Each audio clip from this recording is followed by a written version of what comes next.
काही सगळ्यांचं प्रभू येशू ख्रिस्ताच्या गौरवी नावात मी स्वागत करतो. बुधवारच्या बायबल स्टडीमध्ये एस चर्च नंदुरबारच्या वतीने हे अध्ययन सुरू झालेलं असताना प्रभुदेवबाप आपणा सगळ्यांना त्याची कृपा, त्याचा अनुग्रह पुरवो.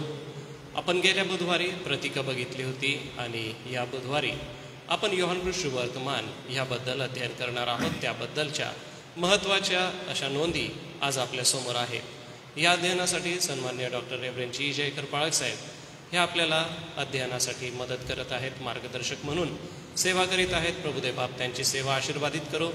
जमलेले पाळक वर्ग व जे ऑनलाईन बघत आहे आपल्या सगळ्यांचं ख्रिस्त येशूमध्ये मी स्वागत करतो व प्रार्थना करून आजच्या अध्ययनाला आपण सुरुवात करूया. आमच्या दयाळू मंदक्रोध दयामय परमेश्वर पित्या, आजच्या बुधवारच्या अध्ययनासाठी तो आम्हास एकत्र केलं म्हणून आम्ही आभार मानतो. आजच्या स्तुतीन दिवसाची सुरुवात आम्ही पवित्र वचनाच्या मनन चिंतनाने करीत आहोत. ती तू आशीर्वादित कर. पाळकसाहेब शिकवत असताना त्यांचा जीभ ओठाला तू स्पर्श कर. त्यांच्या करवी दयाळू दे बापा, तू आम्हाशी बोल. तुझा पवित्र निरोप या अध्ययनाच्या द्वारे आम्हास कळीव व बाप्तिस्मा करणाऱ्या योहानाच्या सोबतच योहान शुभवर्तमानामध्ये ज्या गोष्टी नमूद केलेल्या आहेत त्या बारकाव्यांकडे बघत असताना तो आम्हालाही प्रेरणा दे आणि प्रभू समजून घेण्यासाठी सुबुद्धी आणि शहाणपण दे. आजच्या अध्ययनाला तुझ्या गोड नावाने आम्ही सुरुवात करतो. पित्या, तू आम्हाला सहाय्य कर. प्रभू येशूच्या नावाने मागतो म्हणून तू ऐक. आमेन. पुढील वेळ मी सन्मान्य डॉक्टर रेव्हरेंड जी जयकर पाळक साहेबांच्या हातात देतो. सगळ्यांना सलाम. आजच्या सकाळी पुन्हा एकदा आपणा सर्वांना प्रभू येशूच्या नावामध्ये मी आमंत्रण करतो आणि जे आपण नवीन कराराचं वृत्तांत म्हणजे नवीन कराराची प्रस्तावना किंवा 27 पुस्तकांना ओळख करणे याबद्दल आपण विचार करत आहोत. आणि ह्या वर्षामध्ये ही 27 पुस्तकांची रचना आपल्याला कळेल, उद्देश आपल्याला कळेल, त्याची पार्श्वभूमी आपल्याला समजेल, त्याची जी रचना आहे ते करताना त्याची जी रूपरेषा आहे ती आपल्याला कळेल. काही ठळक मुद्दे आपल्याला सांगितले जातील आणि कारण या विषयाचा मुख्य उद्देश आहे त्याची ओळख करून देणे. आपण अभ्यास करत आहोत म्हणजे या पुस्तकांची ओळख करून घेत आहोत. आपण प्रत्येक पुस्तकामध्ये दिलेल्या प्रत्येक अध्यायामध्ये असणाऱ्या ईश्वर वैज्ञानिक म्हणा, सामाजिक सांस्कृतिक म्हणा किंवा वैयक्तिक म्हणा किंवा येशू ख्रिस्त विषयक म्हणा, असं सर्व जे काही लिखाण आहे किंवा विषय आहेत ते घेत नाही आहे. कारण त्याच्यासाठी आपल्याला मग खूप वेळ द्यावा लागेल आणि म्हणून कधीतरी आपल्याला जर वेळ मिळाला तर काही छोटी छोटी पुस्तके किंवा पत्रे आपण ते करू शकतो, पण मोठी पुस्तके आपण ते करू शकणार नाही.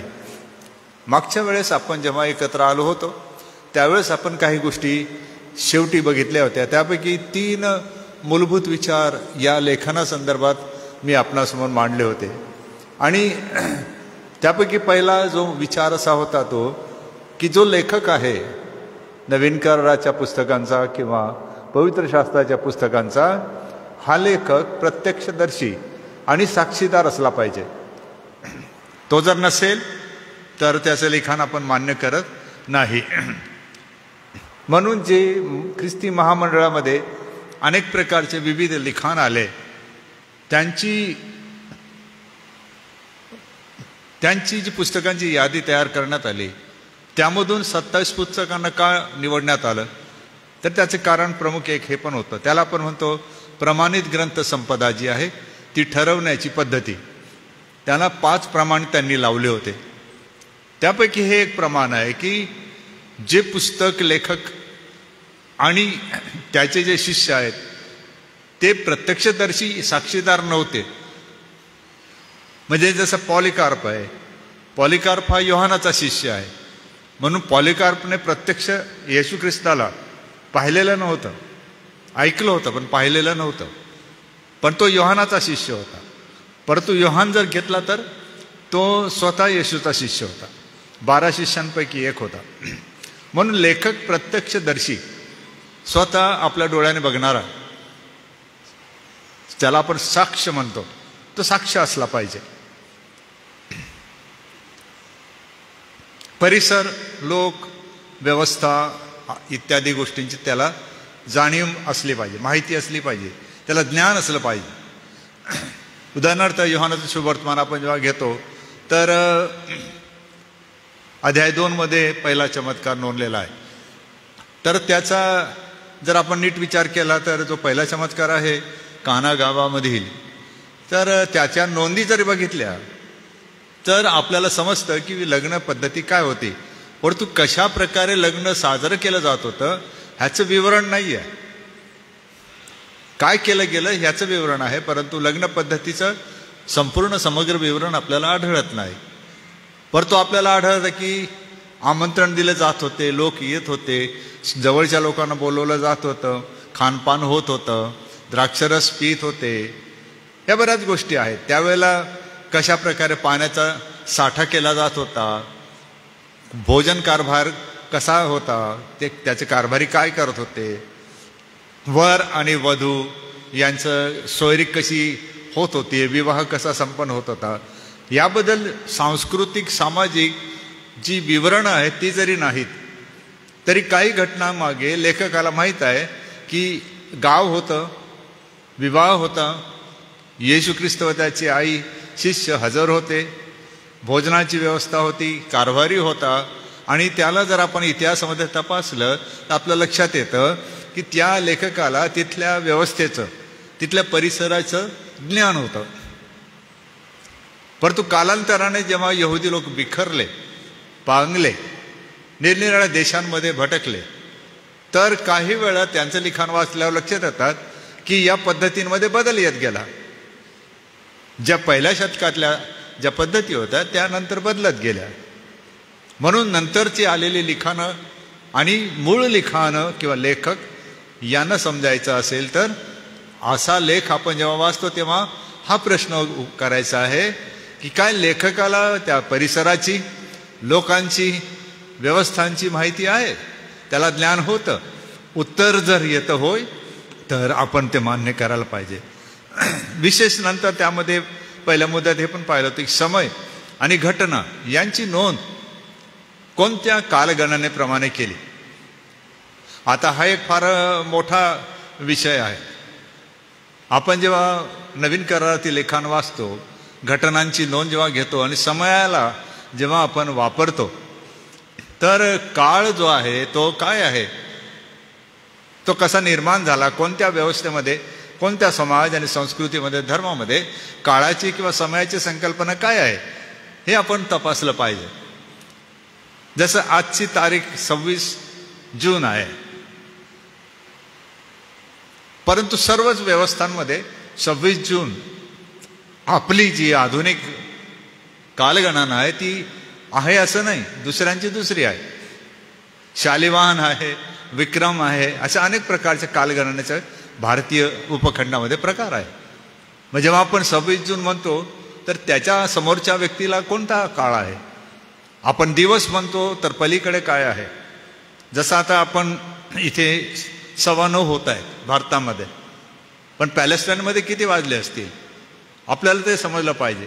आपण असं जर म्हटलं की मग 9 वाजता सकाळी आपल्या घड्याळाप्रमाणे, पण पॅलेस्टाईनमध्ये किती वाजले. जसं युरोपमध्ये किती वाजले, इजिप्त, कायरोमध्ये किती वाजले, आपल्याला ते समजलं पाहिजे. आपण जेव्हा बोलतो तेव्हा तिकडे पलीकडच्या जगामध्ये सुद्धा कालगणना आहे, समय गणना आहे. तर ती ठरवताना लेखक जी कालगणना वापरतो ती बरोबर आहे का ते जर समजायचं असेल तर कोणती पद्धत वापरतो. म्हणून नवीन कराराच्या शुभवर्तमानांमध्ये जी कालगणना आहे ती रोमी आहे, यहुदी नाही. आणि जर यहुदी आली तर ते दोन्ही सांगतात. पहिला प्रहर म्हणजे 3रा तास म्हणजे असं, 9वा तास म्हणजे असं. मागे एका वर्गामध्ये आपण कालगणना घेतली होती की प्रहर म्हणजे काय, तास म्हणजे काय, आणि दिवसाला कसं सुरुवात करतात. की आपण इथे सकाळी दिवसाला सुरुवात करतो. आधुनिक कालगणनेप्रमाणे वेळ जेव्हा आपण तपासतो तर मध्यरात्री 0 म्हणजे 12 वाजता आपला दिवस आपण सुरू करतो. पण यहुदी लोक आदल्या रात्री 6 वाजता त्यांचा दिवस सुरू करतात, जो दुसऱ्या दिवशी सायंकाळी 6ला मावळतो. मग त्यांची मध्यरात्र कोणती आणि आपली मध्यरात्र कोणती. त्यांच्या रात्रीचे 4 प्रहर, दिवसाचे 4 प्रहर. 8 प्रहरांचा त्यांचा दिवस आहे. 1 प्रहर म्हणजे 3 तास. मग प्रार्थना जेव्हा ते करत होते, मंदिराची उपासना होत होते, तेव्हा 3ऱ्या प्रहरी असं आपण जेव्हा वाचतो, आपल्याला माहीत पाहिजे किती वाजले होते. तर ही कालगणना जेव्हा आपण वाचतो, तर लेखकाला आपण असा प्रश्न करायचा आहे की त्या लेखकाची कालगणना किंवा समय नोंद जी आहे ती त्या काळातल्या कोणत्या पद्धतीप्रमाणे आहे. आणि नवीन कराराचं म्हणजे विशेषतः योहानाच्या शुभवर्तमानात आपल्याला असं दिसतं की तो रोमी कालगणना वापरला. दुसरा जो मुद्दा स्पष्ट केला होता तो की लेखकाला प्रभू येशू संबंधी प्रभू येशूची पक्की स्पष्ट ओळख आणि माहिती पाहिजे. जो लेखक येशू ख्रिस्त कोण आहे ते सांगू शकत नाही, तर तो लेखक प्रमाणित ग्रंथसंपदेचा लेखक नाही असा त्याचा अर्थ आहे. आता काही वेळेला आपण काही गोष्टी ऐकतो, कोणीतरी वक्ता येतो, कोणीतरी सांगतो, आपण इंटरनेट वापरता, तिथे तर वाटेल ते प्रकार घडतात. आणि पुष्कळ जण मी अनेकदा सांगत आहे की इतके त्या सोशल मीडियामध्ये व्यस्त आहेत, यूट्यूब पाहण्यात व्यस्त आहे, शास्त्र वाचतच नाही. समोरचा बोलणारा त्याचं शिक्षण काय माहीतच नाही, त्याच्यापुढे त्याला एक पद लावून घेतलेलं आहे. कोणी भविष्यवक्ता म्हणतो, कोणी काहीतरी म्हणतो, मोठा प्रेषित म्हणतो, अपॉसल, प्रॉफिट, किंवा मग डिवाइन हिलर, दैवी आरोग्यदाता, असे नावं लावून घेतात आणि लोक त्यामागे पळतात. परंतु मला कसं कळेल की तो जे सांगत आहे एक म्हणजे ते ठरवून सांगत आहे का? कारण खोटे शिक्षक, हे वाक्य लक्षात घ्या मी जे बोलतो ते, खोटे शिक्षक सत्याचा वापर करतात. कधी कधी आपल्याला असं वाटतं की ते सत्याचा वापर करत नाहीत. नाही, खोटे शिक्षक सत्याचा वापर करतात, पण कशासाठी? त्यांच्या स्वार्थासाठी. तुम्हाला एक उदाहरण माहीत आहे ना, प्रभू येशू ख्रिस्ताची परीक्षा. त्यामध्ये सैतानाने देवाच्याच वचनाचा वापर केला ना, आणि आपल्याला माहीत आहे की त्याने थोडं काही कमी केलं, फक्त त्याच्या म्हणण्यापुरतं त्याने ते वापरलं. पण येशूने म्हटलं नाही, असं लिहिलेलं आहे ना, येशूने ती पूर्णता केली. समजा तुम्ही तसाच व्हिडिओ बनवा, यूट्यूबला अपलोड करा, बरं, तुम्हाला वाटेल तेवढे चाहते तुमच्या मागे पळतील. आणि तसंच आहे, मी कितीतरी वेळेला हे सांगितलेलं आहे की जे शास्त्रात नाही, जे वचनामध्ये नाही, ते सांगितलं जातं. आणि आपण वचनाचं ज्ञान नसल्यामुळे त्याला आपण बिब्लिकल लिटरसी म्हणतो. या बिब्लिकल लिटरसीला म्हणजे पवित्र शास्त्रविषयक लिटरसीला काय म्हणतो आपण? म्हणजे शाळेचा म्हणजे संबंधी विषय आहे लिटरसी, साक्षरता. साक्षरता, पवित्र शास्त्राविषयीची साक्षरता केवळ मंडळीच्या सभासदांमध्येच कमी नाही आहे, मंडळीला जे शिकवतात त्यांच्यामध्ये पण आहे. त्यांना ठराविक तेवढंच येतं, त्याच्या पलीकडे ते काहीच नाही करू शकत. कधीही पण संदर्भ देताना ते पवित्र शास्त्राचा संदर्भ देतील ते पूर्ण वाचत नाही, आकार उकार अनुस्वार वाचत नाही. पापाचा किंवा पापांचा एका अनुस्वारामध्ये एक वचन अनेक वचन होतं. किती अचूक आपण वाचायला पाहिजे, परंतु आपण तिकडे लक्ष देत नाही. येशू ख्रिस्त असं म्हणतो, येशू ख्रिस्त मग फारोला म्हणाला, अरे येशू ख्रिस्त नव्हताच ना, तो फारोला कसं काय बोलेल? पण आपण ऐकतो ना, आपण म्हणतो हां बरोबर, फारो म्हणजे सैतान, लागूकरण एकदम तिथे येऊन जातं. आपल्याला नवीन करार शिकवतं की येशूने सैतानाला शिक्षा दिली का समोर?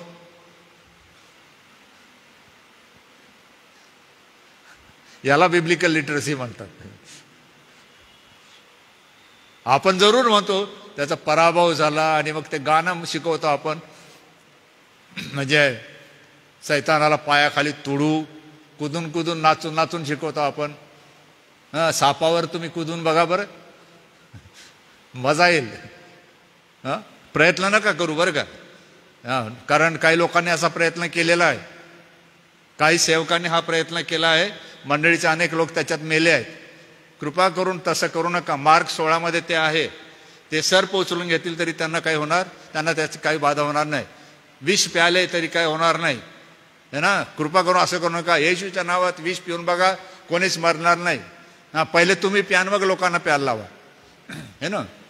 काही लोक उपासनेला येताना याच प्रकारे विषारीतला विषारी नाग ते गळ्यात बांधून घेऊन यायचे, हातात घेऊन यायचे आणि हालेलुया प्रेज द लॉर्ड म्हणून एकमेकाला दाखवायचे आणि काही लोक मेले. कुठेही काही पण अनुकरण करू नका. पवित्र शास्त्र काय शिकवतं हे महत्वाचं आहे. म्हणून ज्या व्यक्तीला, ज्या लेखकाला, ज्याने नवीन कराराचे लेख लिहिले असं आपण म्हणतो, त्याला हा येशू कोण आहे याची स्पष्ट ओळख होती किंवा त्याला ओळख झाली. आपण तर काही विषयावर बोलतच नाही कधी. येशू कोण होता याच्यावर कोणीच बोलत नाही. सहसा मी ऐकून राहिलो, कोणीच बोलत नाही. ते सर्व सांगते येशूने काय केलं, पण हा येशू कोण, त्याचं जुन्या करारातलं 39 पुस्तकांमधलं अस्तित्व म्हणजे 39 पुरावे अभ्यासाचा विषय आहे ना तो. नंतर प्रभू येशू ख्रिस्ताचं निर्मितीपूर्वीचं अस्तित्व आणि नंतर सृष्टी निर्मिती अगोदरचं त्याचं अस्तित्व. येशू ख्रिस्ताचं अस्तित्व कसं आहे या जगाचं, जुन्या कराराचा म्हणजे निर्मितीमध्ये, निर्मितीच्या अगोदर म्हणजे विश्वमंडळाच्या निर्मितीमध्ये आणि त्याच्या अगोदर जेव्हा विश्व निर्माण झाले नाही त्याच्या अगोदर. आपल्याला कोणता येशू ख्रिस्त माहीत आहे, कोणती त्याची अस्तित्वाची जाणीव आहे हे समजणं गरजेचं आहे. म्हणून पौल काय म्हणतो पहिले करीन 2 करीन 5व्या अध्यायामध्ये की आम्ही येशू ख्रिस्ताला देहदृष्ट्या ओळखले. बघा ते वचन, पहिले 2 करीन. येशूला ओळखणं म्हणजे काय, तर पौल सांगतो की आम्ही देहदृष्ट्या त्याला ओळखले, पण आता आम्ही तसं त्याला ओळखत नाही. 2 करीन 5 वचन 16. 2 करीन 5:16. तर मग आतापासून आम्ही कोणाला देहदृष्ट्या ओळखीत नाही, आणि जरी आम्ही ख्रिस्ताला देहदृष्ट्या ओळखले होते तरी आता यापुढे त्याला तसे ओळखीत नाही. नकारात्मक आहे हा विचार. आता आम्ही त्याला तसे ओळखीत नाही. आणि पुष्कळदा आपलं सांगणं काय आहे, आम्ही येशू ख्रिस्ताला पुनरुत्थानानंतरच्या येशूला ओळखतो. पौल म्हणतो देहदृष्ट्याच फक्त ओळखलं आम्ही, नंतर आम्हाला त्याला ओळखता आलेलं नाही. असं का सांगत आहे तो, त्याची पुष्कळ कारण आहे. कारण येशू आता जेव्हा पौलाने स्वतः त्याला दृष्टांताच्या द्वारे पाहिलं होतं तेव्हा त्याच्या लक्षात आलं होतं की येशू साधा कोणी नाही. त्याच्या दृष्टांताच्या प्रकाशानेच तो आंधळावून गेला होता. प्रकटीकरण योहानाने जेव्हा लिहिलं तर पहिल्या अध्यायामध्ये कितीतरी प्रचंड शब्दप्रयोग आहेत की येशू ख्रिस्त कोण आहे. आपण पुष्कळदा ज्याची घोषणा करतो तो येशू योहानाप्रमाणे आपल्याला समजला पाहिजे की तो देहदृष्ट्याच आपल्याला जास्त समजला, तोही फार थोडा. त्याच्यातही आपण फार थोडे विषय घेतो. म्हणून लेखक जो आहे त्याला पुनरुत्थाना अगोदरचा ख्रिस्त, पुनरुत्थानानंतरचा ख्रिस्त दोन्ही ओळख पाहिजे त्याला. आणि हा प्रश्न म्हणून आपल्याला पण घ्यायचा आहे की तुम्ही कोणत्या ख्रिस्ताला ओळखता. देहातल्या यरुशलेमेमध्ये मारला गेलेला, तिसऱ्या दिवशी पुन्हा उठलेल्या त्या देहधारी ख्रिस्ताला की पुनरुत्थित ख्रिस्ताला पण. म्हणून जो लेखक स्वतःची ओळख देतो आणि म्हणतो मी ख्रिस्ताला ओळखतो, तर ती समजणं गरजेचं आहे. त्याला देहदृष्ट्या पण माहीत आहे तो येशू आणि पुनरुत्थान झाल्यावरचा पण येशू माहीत आहे. तिसरी गोष्ट, लेखक जो आहे त्याचं आमूलाग्र आध्यात्मिक आणि वैचारिक परिवर्तन झालेले असावे.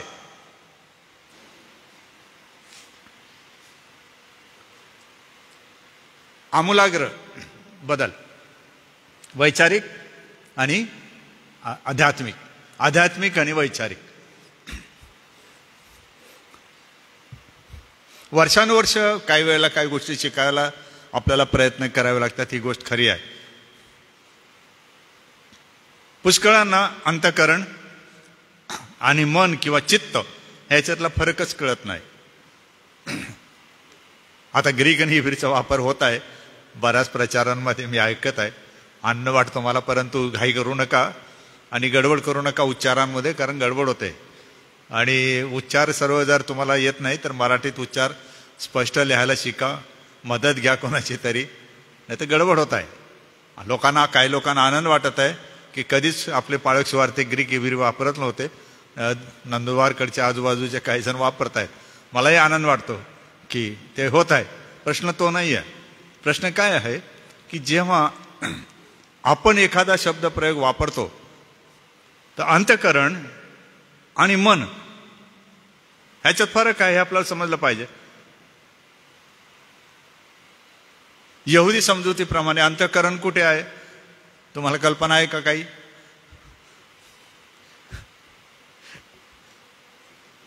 ज्याला आपण म्हणतो बेंबी, पोटात आतल्या भागात आहे. मग जेव्हा ते म्हणतात माझ्या जीवाला दुःख होत आहे, तर ते म्हणतात माझी आतडी तुटत आहेत. हा शब्द प्रयोग ऐकला असेल तुम्ही, है ना? परंतु मनाचा जेव्हा विषय येतो तेव्हा मन कुठे आहे? मन म्हणजे आपली बुद्धिमत्ता, आपलं विचार क्षेत्र, आपल्या विचारांचं केंद्र. म्हणून दोन शब्द आपण नेहमी वापरतो, मी ऐकतो, परंतु गडबड तिथेच होते की स्पष्टपणे आपल्याला पहिले आध्यात्मिक परिवर्तन समजलं पाहिजे. आध्यात्मिक परिवर्तन म्हणजे काय? लेखक हे सांगतो की त्याला ख्रिस्त कळला तेव्हा त्याच्यामध्ये काय झालं. योहानाला बघा, तो काय म्हणतो, म्हणजे प्रकटीकरण 1 मध्ये जेव्हा ख्रिस्त त्याला दिसला, जेव्हा भेटला, तर काय झालं? वचन 17, मी त्याला पाहिले तेव्हा मी मेल्यासारखा त्याच्या पायांजवळ पडलो. है ना? वयस्कर होता आणि थोडा हृदय कमजोर असावं बिचाराचं. एखाद्या वेळेला हार्ट अटॅक आला की काय, है ना? प्रेषितांची कृत्य, तो नेहमीचा परिच्छेद 9 अध्याय, पौलाचा अनुभव,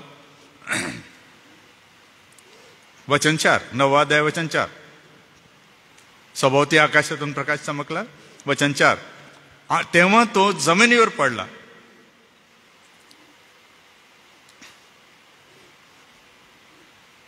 वचन 8, शौलाला जमिनीवर उठले तेव्हा त्याने डोळे उघडले, तो त्याला काही दिसेना.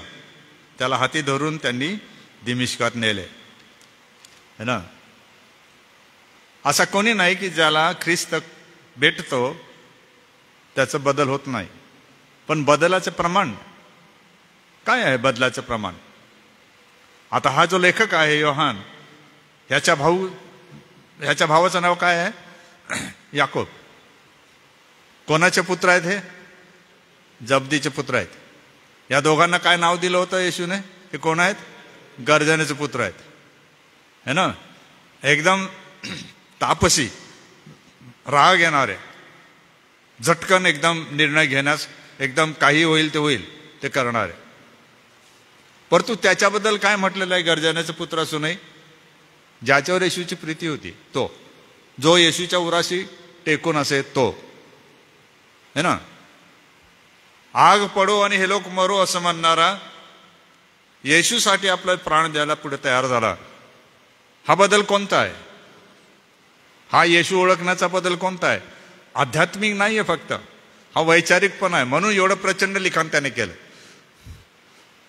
पुष्कळांचं आध्यात्मिक परिवर्तन कुठेतरी झालं असं वाटतं, बौद्धिक परिवर्तन येऊ देतच नाहीच म्हणतात. आणि त्याचे अनेक कारण आहे, तो आपला विषय नाही, तो कधीतरी घेऊ की असं का होतं. पण मुळातच आपली इच्छा नसते, हा मुद्दा आहे. माझा विचार मी बदलणार नाही, कारण माझी पोळी त्याच्यावर शेकली जात असेल तर कशा लोकच वैताग करायचा. है ना? म्हणजे माझा फायदा होत आहे ना त्यावर, जाऊ दे मग बाकीच काय करायचं, बदलायचं नाही, विचारांनी बदलायचं नाही आणि इतरांना प्रभावित करायचं नाही, जैसे ते राहायचं. पण लेखक जेव्हा आपण पाहतो तर त्याचं आत्मिक आणि वैचारिक परिवर्तन झाल्यामुळे त्याने जे लेख लिहिले ते प्रचंड असे म्हणजे विचारांनी भरलेले आहेत आणि ते वाचून करोडो लोकांचं परिवर्तन झालं. केवळ योहानाकडे पाहून नाही, त्याने दिलेल्या लिखाणाला वाचून सुद्धा, अभ्यास करून सुद्धा या 2000 वर्षामध्ये करोडो करोडो लोक ख्रिस्ताकडे वळले. इतकं प्रभावी लिखाण त्याने केलं किंवा इतकी प्रभावी त्याची सेवा झाली. त्याचे प्रमुख कारण काय? त्याचं परिवर्तन होतं. म्हणून आत्मिक पण आणि वैचारिक पण. म्हणून आपल्याला हे लक्षात घ्यावं लागेल, या 3 मूलभूत गोष्टी होत्या की ज्यामुळे आपण असं म्हणतो की हे लेख म्हणून देवाचं वचन आहे, हे मी स्वीकारलं पाहिजे. आणि त्याचं लागूकरण जर तुम्ही कराल तर जेव्हा तुम्ही सांगता, तेव्हा तुम्ही लिहिता, लोकांना प्रबोधन करता, तर हा प्रश्न तुम्ही स्वतः करायला पाहिजे, आपण करायला पाहिजे. काय मी येशूला ओळखतो? काय मी त्याला पाहिलं आहे? काय मी त्याला जाणतो? काय मी त्याचा साक्षी आहे? काय मला पवित्र शास्त्राचा परिसर, लोक, व्यवस्था यांची जाणीव आहे, ज्ञान आहे? समय मला समजतात? कारभार मला समजतो का? माझं आध्यात्मिक आणि वैचारिक आमूलाग्र परिवर्तन झालं का? माझं नाही, लोकांचं होणार नाही. हा नियम आहे. You produce what you are. नेतृत्वाचा नियम काय आहे? जशी बी तसं फळ. You produce what you are. तुम्ही जे आहात त्याचंच पुनरुत्पादन होतं. तुम्ही जे नाहीत ते उत्पादन करू शकत नाही. आंब्याची कोय आंब्याचंच झाड पुनरुत्पादन करेल, लिंबू लागणार नाहीत. तसं सेवकांचं, तसं मंडळीचं आहे. तुम्ही तेच निर्माण कराल जे तुम्ही आहात. आणि म्हणून हा जो बदल आहे तो बदल आपल्याला दाखवतो की आपण बदलू शकतो. आपलं मूळ बदलू शकतं, आपलं बीज बदलू शकतं, आपण प्रभावी ठरू शकतो जर आपलं आत्मिक आणि वैचारिक परिवर्तन आहे. ह्या पुस्तकाचा मुख्य विषय आहे येशू ख्रिस्त हा देवाचा पुत्र आहे. अध्याय 20 वचन 30 आणि 31.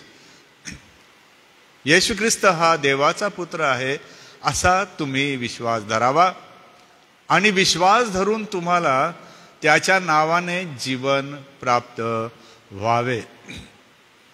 मुख्य विषय योहानाच्या लिखाणाचा म्हणजे शुभवर्तमानाचा विशेषतः काय आहे? एक, तुम्ही विश्वास धरावा.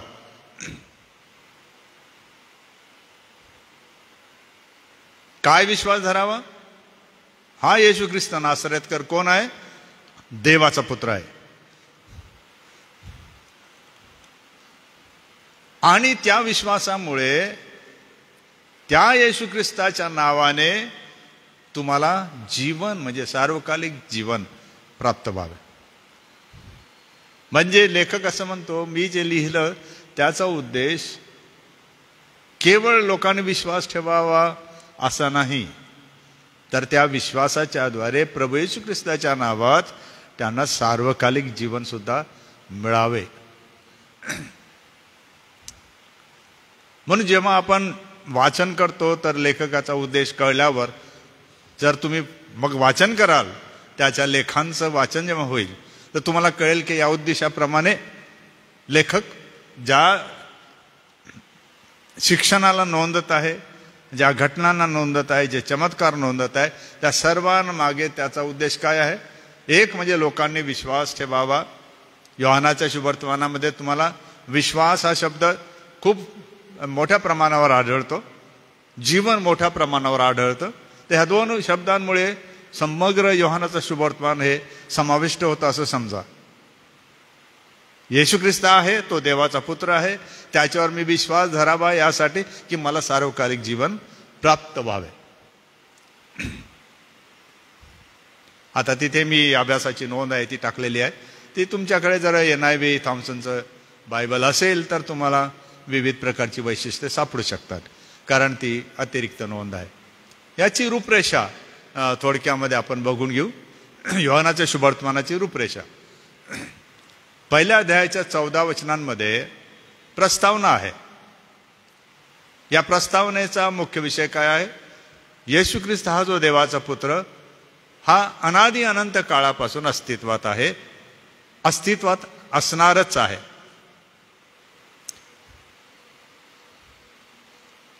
परत तो शब्द आहे काळ, समय. ग्रीकमध्ये वेगळ्या वेगळ्या प्रकारे शब्द आलेले आहेत. कधीतरी ते तुम्हाला मी समजून सांगेन, कारण आपण मराठीमध्ये जवळजवळ वेळ, काळ, समय इकडून तिकडे वापरून घेतो, पण ग्रीक भाषेमध्ये प्रत्येकाला वेगळ्या वेगळ्या प्रकारे संबोधलेला आहे.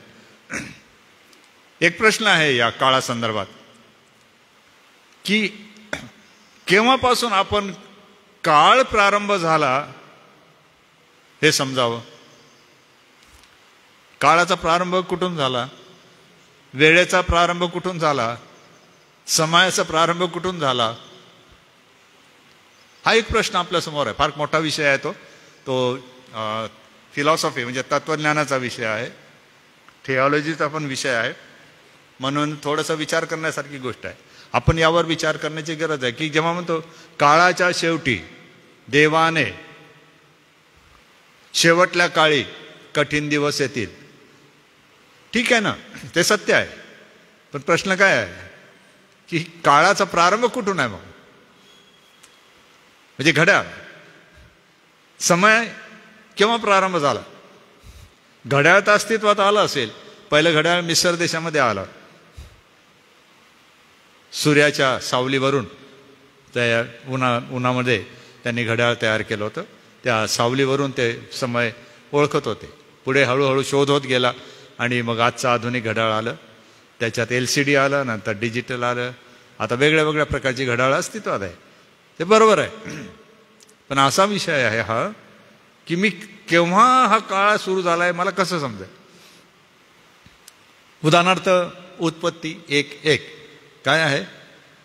प्रारंभी देवाने आकाशे व पृथ्वी उत्पन्न केली. हा प्रारंभ केव्हा आहे?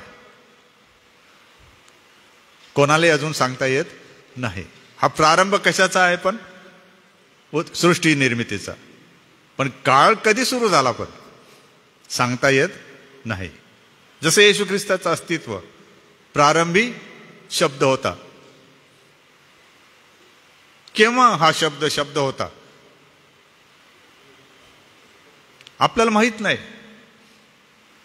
त्याला आपण काय म्हणतो? अनंतकाळ, मोजता न येणारा समय. आपण सहज म्हणतो मग जेव्हा पृथ्वी निर्माण झाली वगैरे वगैरे तेव्हा येशू ख्रिस्त पवित्र आत्मा निर्मितीमध्ये अस्तित्वात होते वगैरे. कोणी विचारलं पण वर्ष कोणतं किंवा ऋतू कोणता, काळ कोणता, संस्कृती कोणती आपल्याला सांगता येत नाही. त्याला काय म्हणतो मग आपण? अनंतकालिकता. निर्मिती अगोदरही, निर्मिती दरम्यानही, निर्मिती नंतरही अस्तित्वात असणे. काळाचं अस्तित्व पृथ्वीवर आहे का फक्त? नाही ना. देवाने विश्व निर्माण केले. 7 दिवस आपण वाचतो. पृथ्वीवरचे 24 तास तर चंद्रावरचा 1 दिवस, तर मंगळावरचा 1 दिवस. किती अंतर आहे? खूप अंतर आहे. मला वाटतं चंद्रावरचा 1 दिवस म्हणजे पृथ्वीवरचे 15 दिवस असं अंतर आहे काळाचं. म्हणजे जेव्हा तुम्ही चंद्रावर जाऊन पोहोचता तेव्हा 15 दिवस झालेले असतात. मंगळावर गेले तर किती, आणि मग त्याच्या पुढच्या ग्रहांवर गेले तर किती. तर काळ, योहान हा तत्वज्ञानी आहे आणि त्याचं लिखाण हे गूढ पण आहे.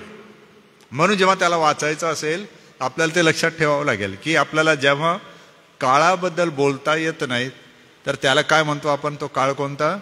न मोजता येणारा, म्हणजे अनादी अनंत काळ. सनातन नाही, सार्वकालिक नाही, सार्वकालिक जीवन म्हणजे काय? सार्वकालिक म्हणजे काय? प्रारंभ होतो पण शेवट होत नाही, म्हणजे सार्वकालिक. तेथून पुढे सर्व काळ. अनंतकालिक म्हणजे काय? प्रारंभही नाही आणि शेवटही नाही. हा फरक लक्षात ठेवा. येशू ख्रिस्ताने योहान 3:16 काय सांगितलं मग? जो विश्वास ठेवतो त्याचा नाश होऊ नये तर त्याला का अनंतकालिक जीवन मिळालं. बोलताना चूक करू नका. विश्वास ठेवल्याने, तारण झाल्याने, नवा जन्म पावल्याने सार्वकालिक जीवनामध्ये प्रवेशाची संधी आहे. अनंतकालिक नाही.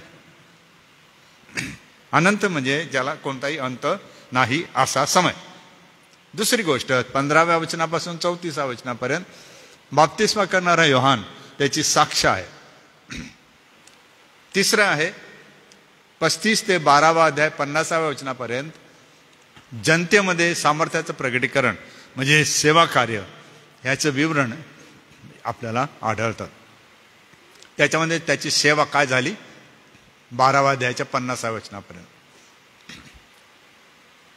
13 ते 17 या अध्यायांमध्ये व्यक्तिगत सेवा आपल्याला दिसते आणि शिष्यांची पूर्वतयारी तो करून घेतो. 13 ते 17 मजेदार गोष्टी आहेत, तुम्हाला नेहमी तुम्ही वापरता. 13वा अध्याय, 11वा अध्याय काय? लाजाराला जिवंत करणे. 12वा अध्याय, 13व्या अध्यायामध्ये पाय धुणे. 14वा अध्याय, 15वा अध्याय, 16वा अध्याय एकच अध्याय आहे, 3 अध्याय मिळून. पवित्र आत्म्याबद्दल शिक्षण. 17वा अध्याय मध्यस्थी.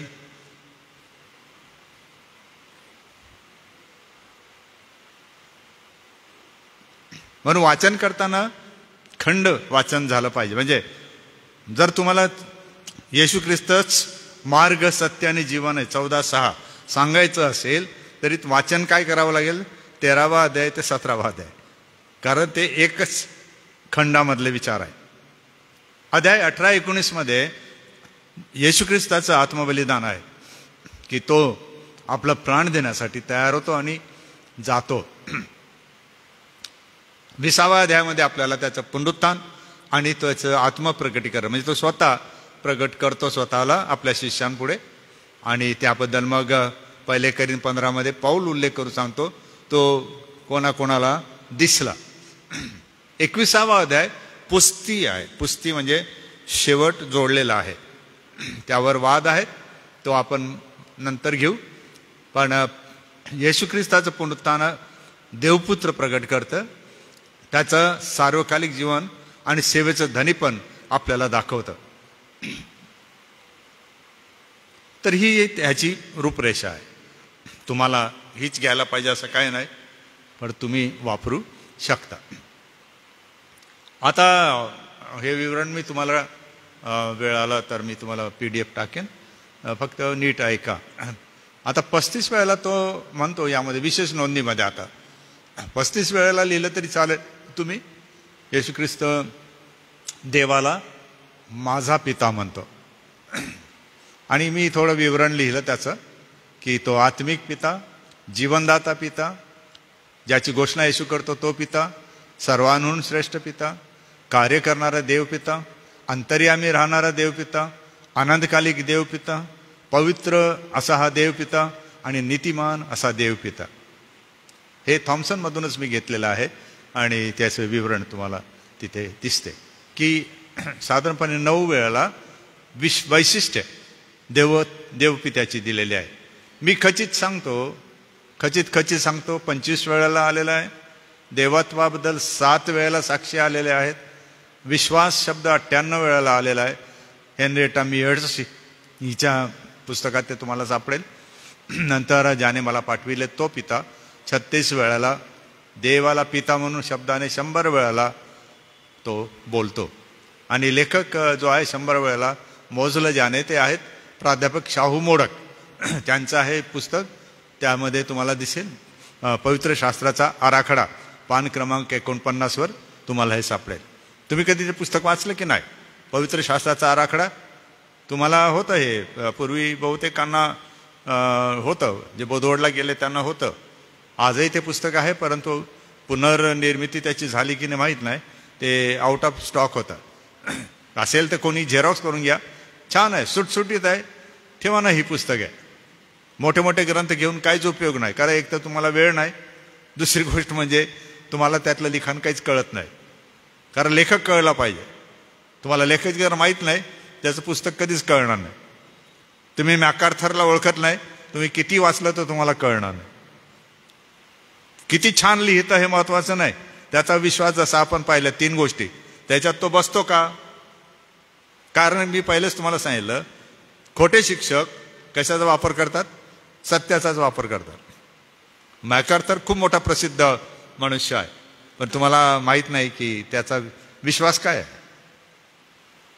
अनेक तुम्हाला मोठे मोठे लोक भारतात येऊन गेले, सभांना बोलून गेले, शेवटी काय निघालं, फुसकाबार है ना. सर्वांना म्हणजे फसून खाल्ल्यानंतर म्हणतात आम्ही खोटं बोललो, आम्ही खोटं शिकवलं, आमचे चमत्कार खोटे होते है ना, आम्ही लोकांना फसवलं. आणि जे लोक फसले त्यांचं काय, बर्बाद झाले त्यांचं काय, मुलं शिक्षण सोडून भटकत राहिले त्याचं काय, आईबापांच्या मजुरी गेली, नोकऱ्या गेल्या काही जणांच्या, त्याचं काय, मंडळीमध्ये त्रास झाला त्याचं काय, की आम्हाला एवढा मोठा मिळाला आहे. काही जण सांगायचे मला त्यांनी सांगितलं 9 दानं तुला मिळाले आहेत, कोणी म्हणायचं 7 मिळालेले आहेत, असे लोक मला भेटले. मी म्हटलं अरे पण प्रश्न तो नाही, तुमचं जीवन बदललं का, प्रश्न तो महत्वाचा आहे. किती गेले आता सभांना लोक मागच्या 50 वर्षात, आपण कितीदा गेला, मी कितीदा गेलो. मुद्दा काय आहे, जे सत्य देवापासून येतं ते आपल्यामध्ये बदल घडवून आणतं. मानवी कुशाग्रता, बुद्धिमत्ता, सादरीकरण, त्यांचं दैदिप्यमान, त्यांचं ते जे स्टेज म्हणजे प्रसिद्धी, ती नाही बदल आणत, ती प्रभाव पाडते, ती दाखवते माध्यम काय आहेत, परंतु आध्यात्मिक बदल आणत नाही. विचार करा तुम्ही स्वतः आणि मंडळांबद्दल. किती सभांना गेले, किती लोकांना बोलवलं, लोक चढाओढीने पैसा खर्च करून राहिले, नाही म्हटल्यावरही करूनच राहिले. आणि विचारलं मंडळीमध्ये उपस्थिती झाली का, आम्हाला नाही जायचं.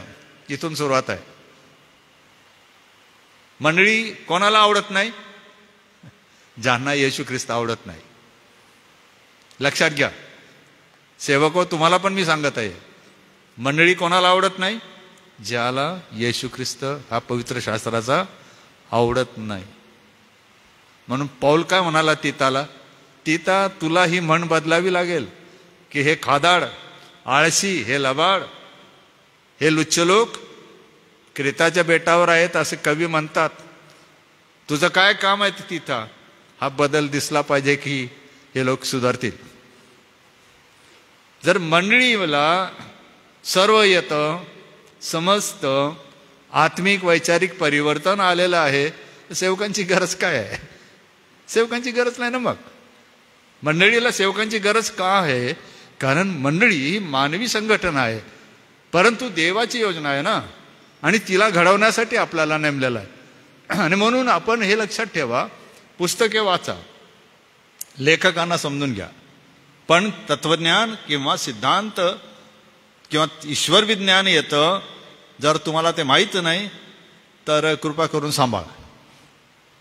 कारण तुम्हाला पुस्तके जर माहीत नाही तर त्याचा वापर न केलेला बरा. पण मी शाहू मोडक यासाठी सांगितलं की आपले मराठी झाले फार प्रसिद्ध कलाकार आणि विद्वान झाले.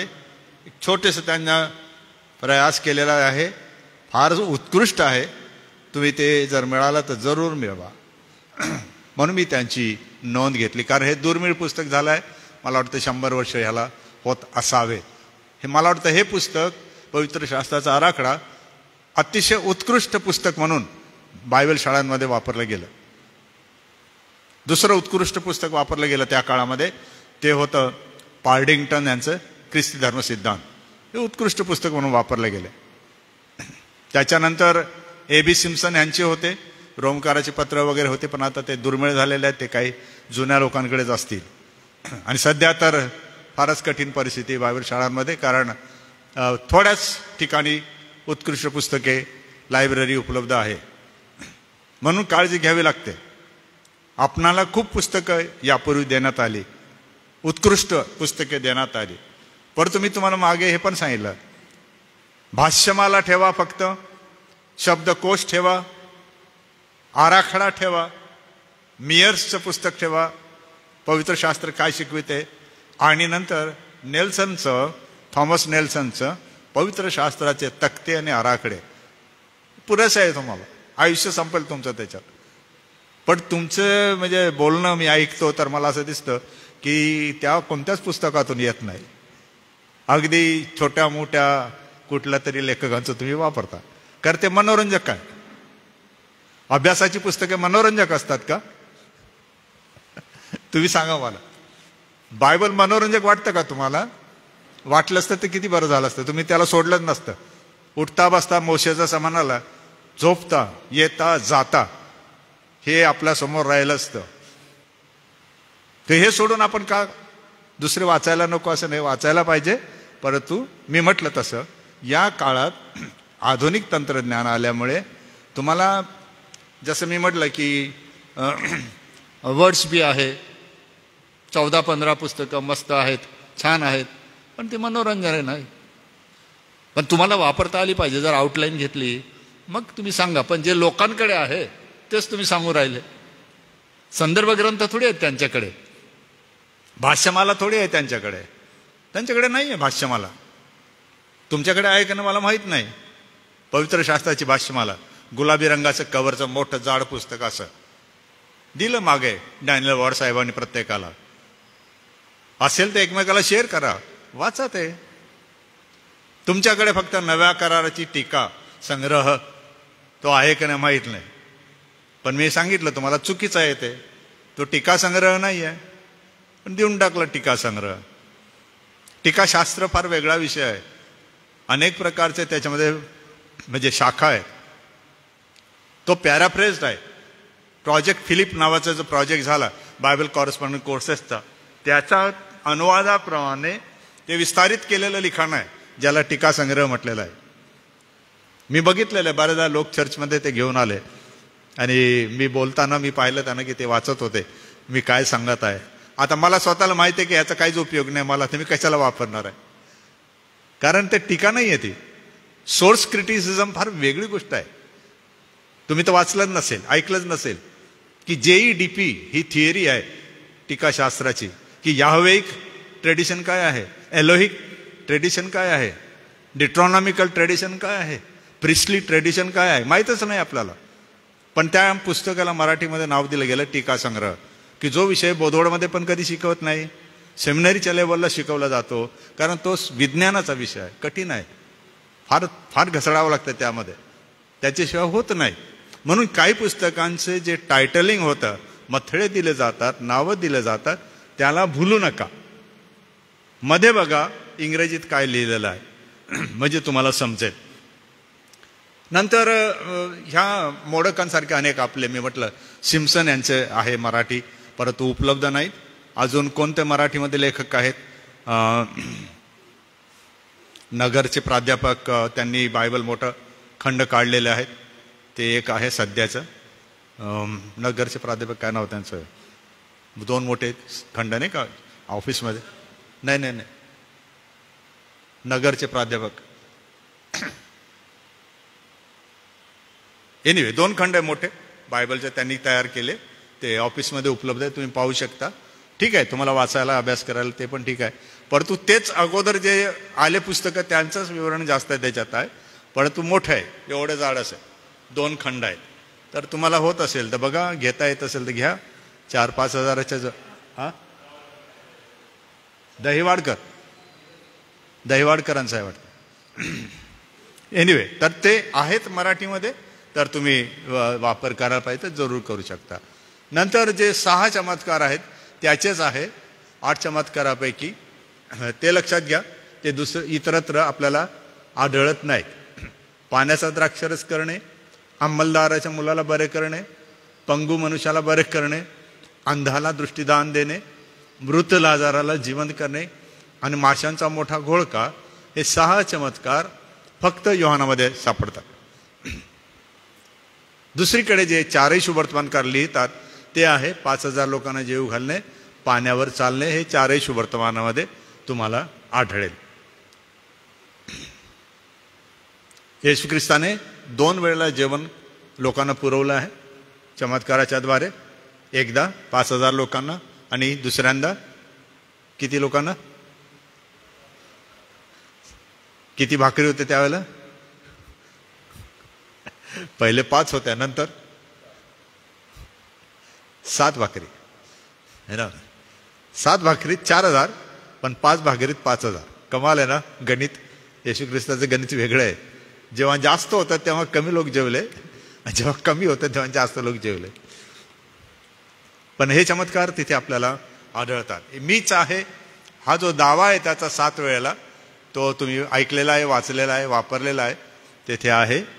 आणि मग जी नोंद आहे जीवन मृत्यू वगैरे वगैरे, तर त्याच्या नोंदीमध्ये आपल्याला जर जायचं असेल तर हे तुम्हाला वाचता येईल. शेवट मला आज करायचं आहे की ह्या दाखल्यांशिवाय, बाकी चमत्कारांशिवाय या पुस्तकामध्ये एकही दाखला म्हणजे पॅराबल नाही. ठीक आहे.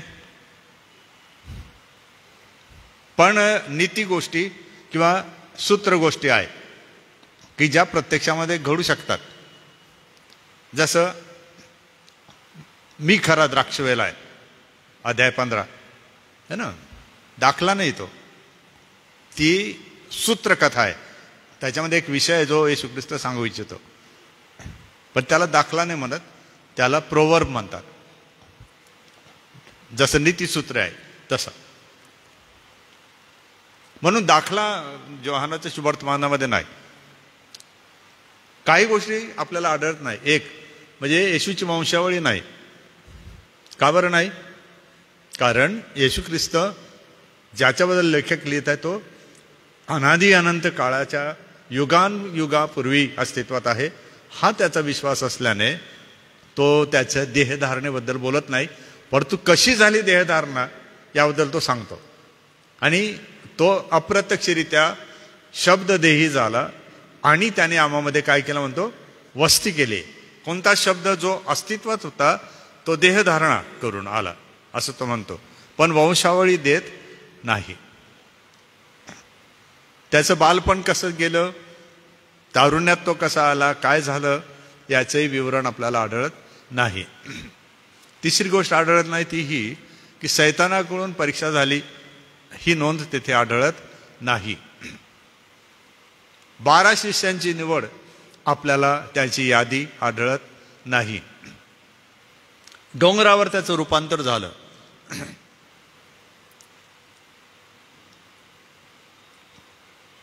हा पर्वत कुठे आहे? डोंगर जेथे येशूचं रूपांतर झालं. यहुदियात आहे, शमरोनात आहे, गालिलात आहे का सिरियामध्ये आहे? माहीत आहे? सिरियामध्ये म्हणतात पाळक साहेब. बघा आता तुम्हीच ठरवा आणि विचारा त्यांना, आणि तुम्ही म्हणत असाल तर ते त्यांना समजून सांगा. कारण आपल्याला काय घेणं, डोंगर डोंगर आहे, आपला बी सातपूर आहे, आपण धरून घेऊ ना, आपण अस्तंभ आहे असं है ना, याने चालत ना अभ्यासामध्ये. पण रूपांतर झालं, हा डोंगर शोधणं काम आपलं आहे, परंतु त्याचं वर्णन योहान देत नाही. इतकी महत्वाची घटना तो लिहित नाही. ज्याला ग्रेट कमिशन म्हणतो आपण, ते आपल्याला आढळत नाही. म्हणजे जसं मत्तायामध्ये स्पष्टपणे सांगितलं 28व्या अध्यायामध्ये 16 ते 20 वचनामध्ये, परंतु त्यासारखा दुसरा आदेश आपल्याला 19-20 अध्यायामध्ये वाचायला मिळतो. आणि सर्वात महत्वाची गोष्ट म्हणजे येशू ख्रिस्ताचं स्वर्गारोहण झालं हे लेखक लिहितच नाही. लिहायला पाहिजे ना. अजून कोणता लेखक आहे जो स्वर्गारोहणाबद्दल लिहित नाही?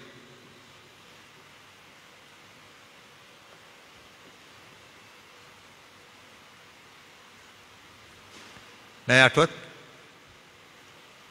गृहीत धरून त्याने चालत ना की सगळ्या शुभवर्तमानामध्ये येशूचं स्वर्गारोहण झालं असं आहे. असं कधी कधी लक्षात आलं की नाही हा मुद्दा, की येशूचं स्वर्गारोहण काही लेखकच लिहितात, सर्व नाही लिहित. बघा बरं, बघून घ्या.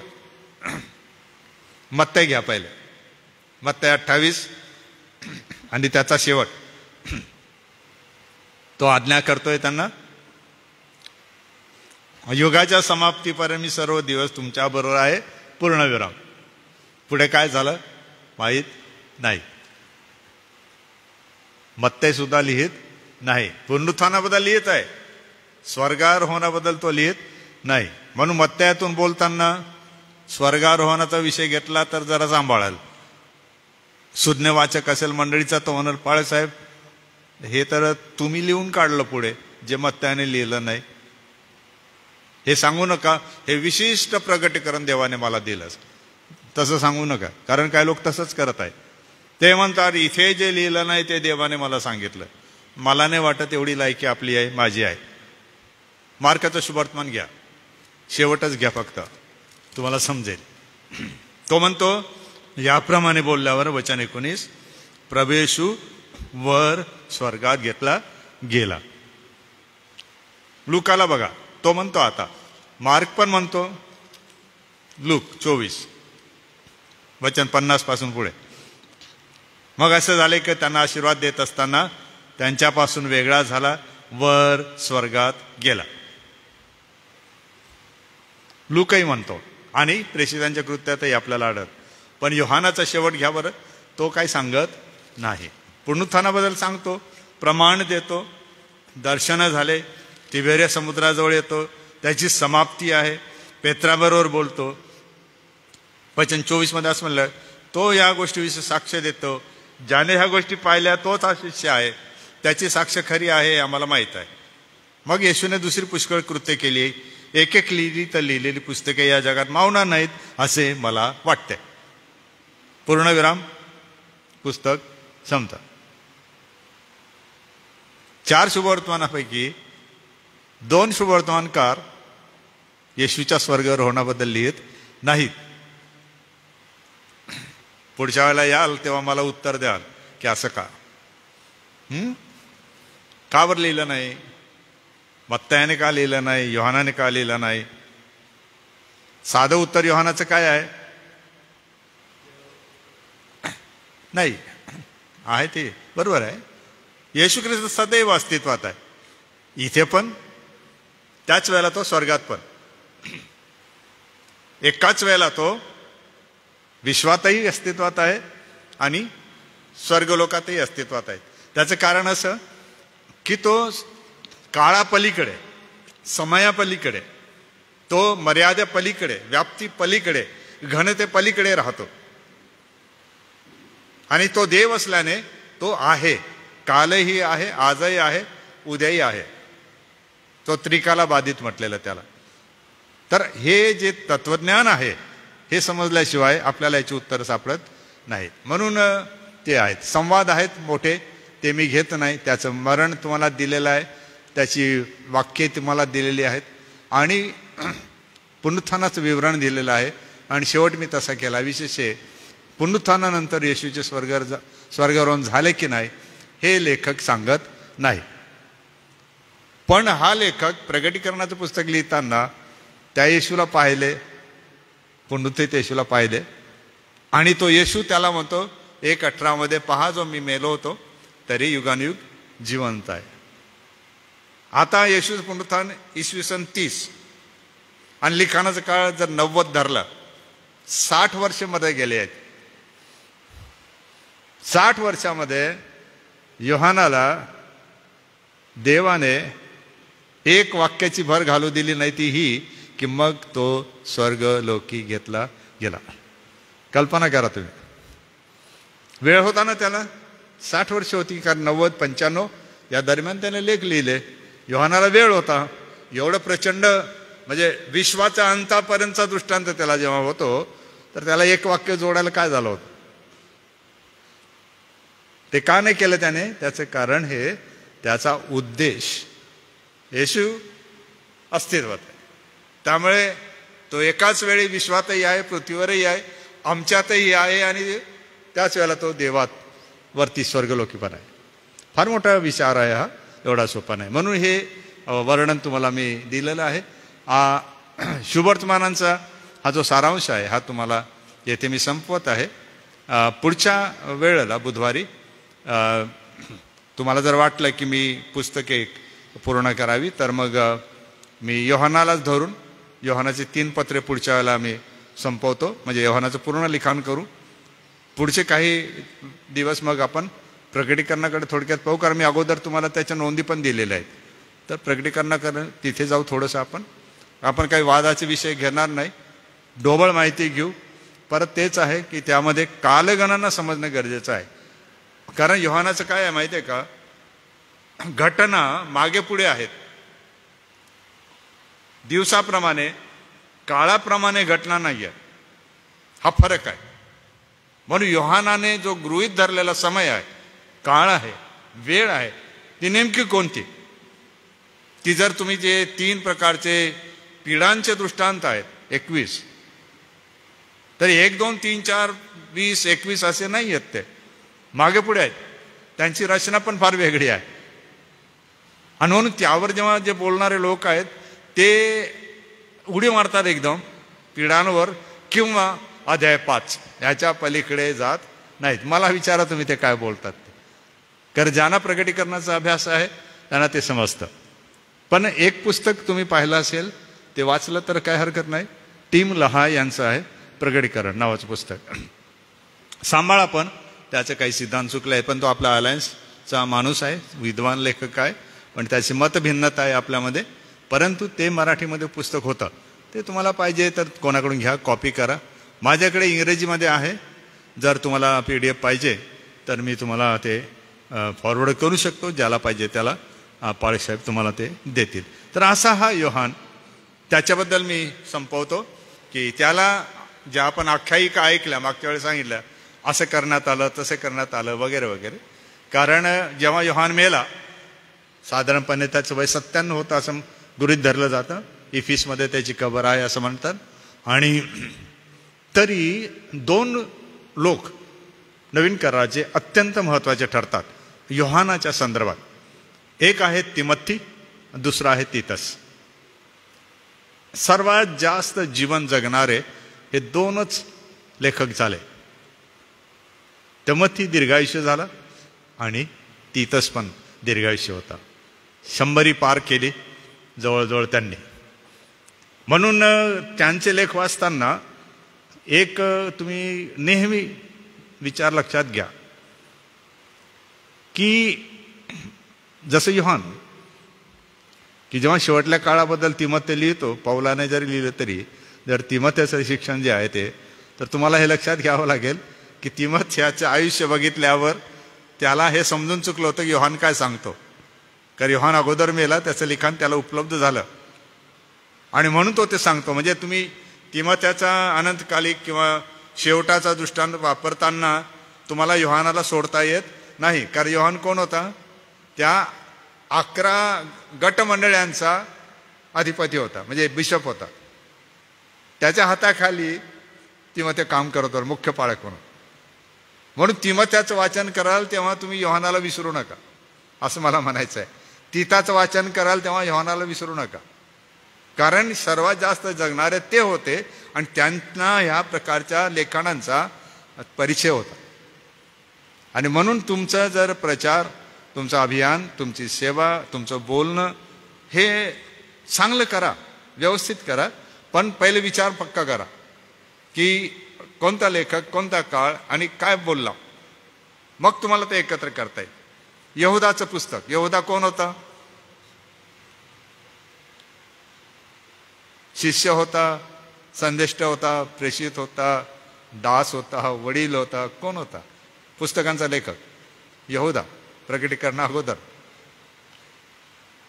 आपल्याला माहीत असणं गरजेचं आहे. का बरं माहिती आहे, येशूचा भाऊ आहे तो, पण कोण आहे तो, संदेष्ट आहे. प्रेषितांच्या कृत्यामध्ये वाचा तुम्ही, शीला आणि यहुदा संदेष्टे होते असं सांगितलेलं आहे. हा यहुदा तो आहे. व एक जरी अध्याय आहे तरी जेव्हा आपण वाचतो तर लेखक समजून घ्या कोण आहे, तेव्हा तुम्हाला त्याची भाषा कळेल. संदेश वचनांना साधारण वाङ्मयासारखं भाषा वापरता येत नाही. तुम्हाला ती समजणं गरजेचं आहे. जेव्हा तो ते उल्लेख करतो, तुम्हाला मी मागे काही वर्षांपूर्वी यहोदाचं पुस्तक पण घेतलंय, कधी नोंदी सापडलं तर बघा.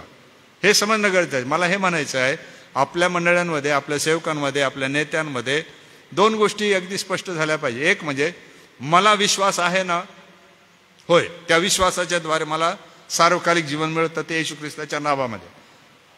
दुसरी गोष्ट, हा येशू ख्रिस्त कोण आहे हे 27 लेखक काय सांगतात हे समजणं गरजेचं आहे. त्यापैकी एक आपण योहान घेतला आज, की येशू ख्रिस्त कोण आहे?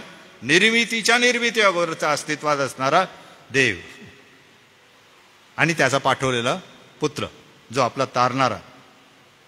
म्हणून योहान म्हणतो त्याला न वंशावळी आहे, न काळाची मर्यादा आहे, न समयाच्या अधीन तो आहे. आणि म्हणून स्वर्गारोहण सुद्धा तो लिहित नाही, करतो अस्तित्वात आहे, करतो त्याला भेटला. आणि पौलाचं लिखाण कदाचित त्याला कळलं असेल तर तो काय म्हणाल, पौलाचं परिवर्तन झालं तेव्हा पण येशू भेटला. पौल 500 पेक्षा जास्त लोकांचा उल्लेख करतो, बरोबर आहे. पेत्र म्हणतो, बरोबर आहे, येशू अस्तित्वात आहे, त्याला आम्ही पाहिलं असं ते म्हणतात. 30-40 वर्षानंतर ते म्हणतात, काही 60 वर्षानंतर म्हणतात. म्हणून येशूचं अस्तित्व हे मला शुभवर्तमानांमध्ये 3 समदर्शी म्हणजे मत्तै, मार्क, लूक हे वेगळ्या प्रकारे सांगतात. समदर्शी हा शब्द ऐकला असेल तुम्ही, सिनॉप्टिक गॉस्पल्स. समदर्शी म्हणजे मत्तै, मार्क, लूक. 3 लेखक वेगळे आहेत आणि 4था लेखक योहान हा वेगळा आहे. त्याचा दृष्टिकोन आणि तिघांचा दृष्टिकोन सारखा नाही. म्हणून जेव्हा आपण प्रचार करणार, समजा मत्तयातून तुम्ही बोलत आहे आणि योहानाचा उल्लेख कराल, तर तुम्हाला असं बोलता बोलता व्हायला नको की मग 5 भाकरी होत्या, मग येशू ख्रिस्त म्हणाला योहान 6 मध्ये, मीच जीवनाची भाकर आहे. असं का नाही बोलायला पाहिजे? कारण योहान जे सांगतो त्याचा उद्देश वेगळा आहे आणि मत्तै सांगतो त्याचा उद्देश वेगळा आहे. हे समजलं पाहिजे. म्हणून वाचन कराल तेव्हा सेवक म्हणून आणि नेते म्हणून तुम्ही याकडे लक्ष द्या. आणि काही प्रश्न मी सांगितलं मागच्या वेळेस पण, तुम्ही पोस्ट करा, प्रतिक्रिया पोस्ट करा. असं नका म्हणू कृपा करून amen, hallelujah, praise the lord, for ever and ever, blessing for ever and ever, असं करू नका. हां, तुम्ही आपला प्रतिक्रिया देऊ शकता. ह्या नोंदी मी पाळसाहेबांना सांगेन, ते एस एस चर्चवर टाकतो ना आपण, S S church pastors group, त्याच्यावर ह्या 7-8 पानांच्या नोंदी आहे, त्या तुम्हाला आम्ही देऊ. ठीक आहे, थँक्यू व्हेरी मच. आजच्या अभ्यासाबद्दल आपण वेळ दिली.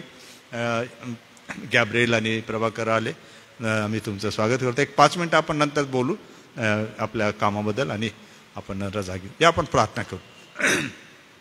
देवबापा, आम्ही तुझं धन्यवाद करीत प्रार्थना करतो की तू आम्हाला योहानाचं शुभवर्तमान जे रहस्यमय पण आहे, त्याची गूढ तत्वे आहेत, त्याबरोबर त्याची पत्रे आणि प्रकटीकरण समजायला सहाय्य कर. याचा प्रभाव आमच्या जीवनात आणि कार्यात दिसू दे. आमचं मन आणि आमचं हृदय यामध्ये तू पुन्हा नव्याने परिवर्तन घडवून आण. कारण योहानाला जर इतका म्हातारा झाल्यावर तो बदल आला, त्याला तो पुन्हा जीवन दिलं, तर तू हे करू शकतोस. म्हणून आम्ही मंडळांकरता पण मागतो की याचा उपयोग व्हावा आणि आम्हाला त्याच्याद्वारे मंडळांना पोचता यावं, म्हणून आम्हाला सहाय्य तू कर. येशू ख्रिस्त आमचा प्रभू याच्या नावाने, amen. Thank you very much. Thank you sir. आजच्या या सुंदर अध्ययनाबद्दल मी खरोखर आदरणीय डॉक्टर रेव्हरेंड पाळसाहेब यांचे आभार मानतो. योहानाच्या शुभवर्तमानामधून मुख्य विषय आज आम्ही पाहिलेला आहे आणि म्हणून या विषयानुसार आम्ही खरोखर आशीर्वादित झालेले आहे. यावेळेस आम्ही प्रार्थना करणार आहोत. मी विनंती करतो की आदरणीय रेव्हरेंड सॅमसन जयकर पाळसाहेब पुढे येतील, प्रार्थना करतील, प्रभूची प्रार्थना म्हणू आणि आशीर्वाद देखील देतील. सायंकाळी 6 ते 6:30 वाजता पुन्हा प्रार्थना मनन राहील आणि त्यावेळेस वचनाची सेवा आदरणीय रेव्हरेंड LP वळवी पाळसाहेब हे करतील. आपणा सर्वांना या प्रार्थना मननासाठी प्रेमपूर्वक आमंत्रण आहे. प्रार्थना करू. सर्व शक्तिमान आमच्या थोर कृपळ परमेश्वरा, आभार मानतो, तुला धन्यवाद देतो आजच्या या सहभागितेबद्दल. पुन्हा एक वार आम्हा सर्व तुझ्या दासांना आणि ऑनलाईन आज प्रभू जे जे तुझे विश्वासणारे तुझे दास दासी या सभेमध्ये जॉईन झाले आहेत अशा सर्वांच्या जीवनाबद्दल आभार मानतो, तुला धन्यवाद देतो. कारण ही मौल्यवान वेळ तू आम्हाला दिली आणि तुझे दास डॉक्टर जयकर यांच्याद्वारे या दिवसांमध्ये नवीन कराराचं देवबापा जे काय मार्गदर्शन आहे, अभ्यास आहे, ते आत्मसात करीत असताना आज आम्ही योहान कृषी वर्तमानाबद्दल चर्चा केलेली आहे, मनन केलेलं आहे आणि मूळ भाषेमध्ये देवबापा जे शुभवर्तमान लिहिण्यात आलं त्याच्या संदर्भात अधिक प्रगटीकरण तू तुझ्या दासाच्याद्वारे करत आहे, त्याबद्दल आभार मानतो. आम्ही तुला धन्यवाद देतो. कारण तुझी इच्छा हीच आहे की आम्हा सर्व दासांचं जीवन तुझ्या वचनांमध्ये मुळावलेलं असावं, मंडळांचं जीवन तुझ्या वचनानुसार असावं आणि मंडळांना देवबापा आध्यात्मिक जीवनामध्ये स्थिर करण्यासाठी, घडवण्यासाठी फार मोठी जबाबदारी तुझे दास म्हणून सर्व आम्हा तुझ्या दासांना दासींना अध्यक्ष पंचप्रधान तू दिलेले असताना ही प्रार्थना करतो की या तुझ्या सत्यवचनाप्रमाणे सर्व काय देवबापा आत्मसात करून येणार दिवसामध्ये या एसएचचे सर्व मंडळ्या तुझ्या पवित्र सिद्धांतामध्ये स्थिर होतील आणि सर्व प्रकारच्या पाखंडी शिक्षकांपासून बचाव होईल आणि देवबापा आमच्या या सर्व मंडळांचं जीवन अधिक वाढत जाईल अशी दयान कृपा तू होते.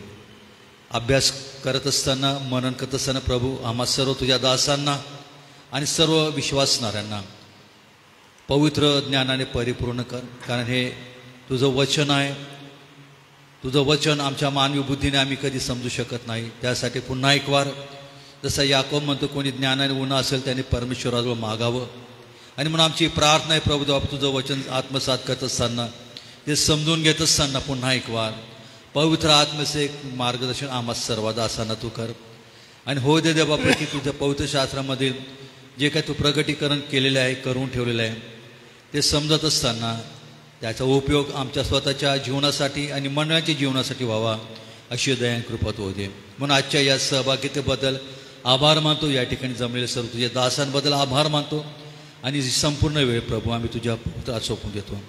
येणाऱ्या दिवसातील सर्व कार्यक्रम देवा तू आशीर्वादित कर. येशूच्या नावाने प्रार्थना केली म्हणून तू ऐक. आमेन. स्वर्गातील पित्या, तुझे नाम पवित्र मानले जाव, तुझे राज्य येऊ, जसे स्वर्गात तसे पृथ्वीवर. तुझ्या इच्छेप्रमाणे हो. आमची रोजची भाकर आज आम्हास दे, आणि जसे आम्ही आपल्या ऋण्यास ऋण सोडले आहे तरी तू आमची ऋणे आम्हाला सोड, आणि आम्हास परीक्षेत आणू नकोस तर आम्हा सर्व वाटपासून सडीव. कारण की राज्य, सामर्थ्य, गौरव ही सर्व काळ तुझीच आहे. आमेन.